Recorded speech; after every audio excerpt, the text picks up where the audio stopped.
ব্রিজের দাবিতে পথ অবরোধ করলেন এলাকার বাসিন্দারা। দীর্ঘদিন আগে শিলান্যাস হলেও তৈরি হলো না ব্রিজ। ময়নাগুড়ি ব্লকের মাধবডাঙ্গা 2 নং গ্রাম পঞ্চায়েতের পাঠানের ডাঙ্গা এলাকার মানুষ ক্ষুব্ধ হয়ে ভোটপট্টি গোলামের মোড় এলাকায় জাতীয় সড়ক অবরোধ করেন। ঘটনায় ব্যাপক চাঞ্চল্য ছড়ায়। বৃহস্পতিবার দুপুর নাগাদ ঘটনাকে সামাল দিতে গিয়ে ঘটনাস্থলে পৌঁছান বিডিও এবং ময়নাগুড়ি থানার আইসি সহ বিরাট পুলিশ বাহিনী। তাদের আশ্বাসে অবরোধ তুলে নেন এলাকার বাসিন্দাদের দাবি, ঊর্ধ্বতন কর্তৃপক্ষ বারবার ব্রিজ তৈরির আশ্বাস দিলেও আজও তৈরি হচ্ছে না ব্রিজ। ব্রিজের শিলান্যাস হয়েছে বহুদিন আগে, টাকা বরাদ্দ হয়েছে 1,06,00,000। সেই টাকাই বা কোথায়? স্থানীয়রা আরও জানান, এর আগে এই বাসের সাঁকো থেকে পড়ে মারা যান এক ব্যক্তি। কিছুদিন আগে এক স্কুল ছাত্রী পড়ে গিয়ে আহত হন। এভাবে আর কতদিন চলবে? তাদের জীবন শেষ, ভবিষ্যতে তাদের সন্তানরা কি এইভাবে যাতায়াত করবে বলে প্রশ্ন তোলেন আন্দোলনকারীরা।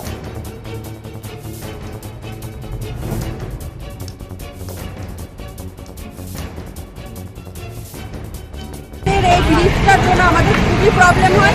প্রত্যেক বছর বর্ষার সময় মানুষ 2-3 মানুষ আমাদের এই ব্রিজ থেকে পড়ে মারা গেছে।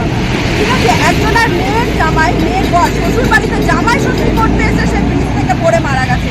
তাহলে কত বড় ব্যাপার। কিছুদিন আগে আমার একটা দেওয়ার ছোট স্কুলে পড়া ছাত্র স্কুল থেকে ফেরত যাওয়ার সময় ব্রিজ থেকে পড়ে হাত ভেঙে গেছে। তার চিকিৎসা করার জন্য তাদের আর্থিক অবস্থা খুবই খারাপ। জায়গা জমি বিক্রি করে সেই ছেলে চিকিৎসা করা হয়েছে। তখনও আমরা অনেক কিছু বলেছি, তাও কেউ কোনো কিছু শুনেনি। আর প্রত্যেকবার ব্রিজের বর্ষার সময় ব্রিজ ভেঙে মানে কিছুই থাকে না। আমাদের আপনাদের এলাকায় তো পঞ্চায়েত প্রধান থাকে, পঞ্চায়েত প্রধানকে জানানো হয়েছে? সব জানানো হয়েছে। পঞ্চায়েত প্রধান এর আগে ভিডিও পর্যন্ত আমাদের এখানে এসে গেছে, দেখে গেছে। আপনাদের মতন অনেকজনা এসেছে, কোনো কিছু আমরা সুযোগ সুবিধা পাইনি। পঞ্চায়েত প্রধান কি আশ্বাস দিয়েছিল? পঞ্চায়েত প্রধান আমাদের হাতে কিছু নেই, উপর থেকে দিবে। ব্রিজটা তো আর উনাদের হাতে না। আচ্ছা, পঞ্চায়েত প্রধান থেকেই তো যায় ব্লক লেভেলে। অবশ্যই তারা কি ভাবছেন আজকে যে আপনাদের পথ অবরোধ কতটা সময় ধরে? মোটামুটি তাও 1 ঘন্টা। এবার পথ অবরোধ কি তুলে নিলেন? এলাকার প্রধান জানান, প্রতি বছর বাসের সাঁকোর জন্য টাকা দেওয়া হয়, কিন্তু পাকা সেতুর জন্য কোনো আবেদন জমা পড়েনি। এরিয়ায় মানে আপনার এলাকায়, আপনার প্রধানের এরিয়ায় আজকে ভোটপাট্টি যে গোদামের মোড় বলে, এখানে আজকে অবরোধ বসেছিল ব্রিজের দাবিতে। তো অনেক দিনের আশ্বাস নাকি পূরণ হচ্ছে না, সেই সম্পর্কে কি বলবেন? আমরা তো প্রতি বছরই আমরা দেই সাঁকোর জন্য, জিপি থেকে আমাদের যতটুকু সম্ভব দেই আমরা। কিন্তু ওরা আমাদেরকে জানিয়েছে, আমরা বলেছি যে একটা অ্যাপ্লিকেশন করতে, পরে আর ওরা আসেনি। আসলেই আমরা সাঁকোর জন্য যেটা আমরা দেই। তাদের দাবি পাকা সেতুর দাবি। পাকা সেতু এইটা তো আমাদের জিপি থেকে করা সম্ভব নয়। এই বিষয় নিয়ে কি আপনাকে কোনো লিখিত অভিযোগ জানিয়েছেন?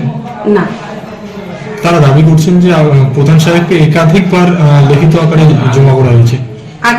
আগে বলেছে, কিন্তু আমি এখানে প্রধান হওয়ার পর আমাকে অ্যাপ্লিকেশন ওইরকম করে করে নাই।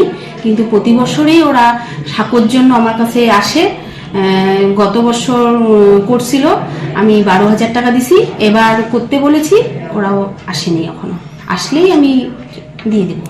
এই যে একটা প্রতিনিয়ত বাসের সাঁকো, বর্ষার সময় তো বাসের সাঁকো ভেঙে যায় বা চলে যায় নদীতে।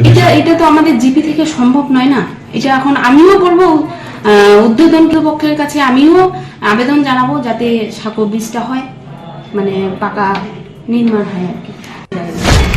আপনাদের এরিয়ায় মানে